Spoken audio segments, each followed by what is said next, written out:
Hey guys, I just wanted to come on here and have a bit of a chit chat about just invisible and chronic illnesses and just some stuff that I'm going through at the moment. Sorry if you can see a little distraction in the background. I basically, for those that don't know, it is believed that I have peripheral vascular disease and it hasn't been officially diagnosed. My doctor has just sort of thrown terms around, but basically I have really poor circulation, blood circulation in my body, and it gets worse when the weather is cold. And I found the last few years, each winter, it's gotten worse and worse and worse. And it started off as being Raynaud's phenomenon, which was mainly in my hands and feet. Like you can see now, for example, with my hands, this is them also too on a good day. They get really sore, they go blue, they will swell up sometimes, but like if I press, there's just like, again, this is on a good day, but my hands get really painful and my fingers cramp to the point where I can't move them. I had last winter was really bad. I nearly got frostbite. My pinkies went black. I get that on my toes as well. I lose feeling in my toes, but I found over like last year, especially was when it started to get worse, and I've noticed already it's getting worse. I get it in my legs. So my legs go blue and my legs just get extremely painful. And it's hard to walk. I seize up, and my doctor has basically just said to me like that, yes, I have this poor circulation through around like PVD, but she basically told me that I just need to keep warm. So what do? I wear a million layers. A jumper, what I'm wearing now, I have a long sleeve on under this, but I would be like last winter, for example, I would be in this. I would have another jacket or my dressing gown over the top. I would have thermal tights on and socks. I would have a hot water bottle on my back, a wheat bag on my front, blankets over me. I would be sitting under their heater. Sometimes I'd go to my parents and sit in front of their fireplace, and I would still be cold, but not just, oh, like it's cold to the point like in pain, I'm painfully cold. Like say if you were to stand or sit in an ice bath, it was that level of pain no matter how many layers.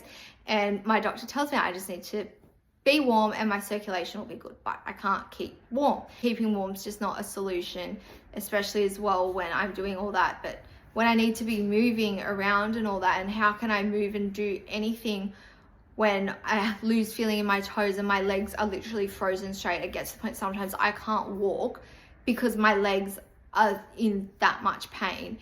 And that's what I was like so worried. It's the second day of winter now. I'm like, how am I going to get through the next 3 months if I'm in this much pain? It's bad enough already. It's only going to get worse as the weather gets colder.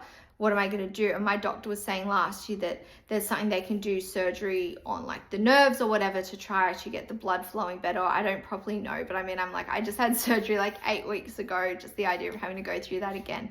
But obviously if it's going to fix it, I'm dealing with this for years, and I've been to different doctors, and I just have had doctors just sort of dismiss me even though I advocate for myself, and it just gets to the point I'm just like, it's not even worth it. But I am at the point now for me to try to keep warm, because that's another thing too. It's just I'm always freezing. I can't keep warm.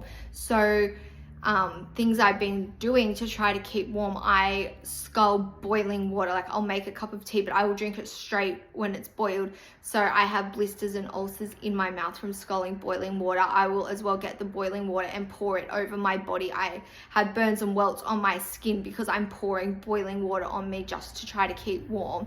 And for a doctor to just tell me that I just have to keep warm to make these issues go away, I'm sorry, but that's not a solution. And I'm just so sick of getting so dismissed by this just because I appear to be a normal, healthy 27-year-old on the outside, but my insides are not functioning. Going along with, there's not only that, there's my premature menopause, there's my osteoporosis, there is all this other stuff that is going on with me. My hypotension, I pass out so often. I black out at least once a day. Like, I'm sorry, but you can't just look at me and make a judgment that I'm healthy, because I sure as hell don't feel it. And I get so sick of advocating for myself. But I don't know, I'm sorry, this got really heated really quickly. I'm so the only thing that's heated because I'm not. No, all I can do is joke about, because seriously, if you don't laugh, you cry.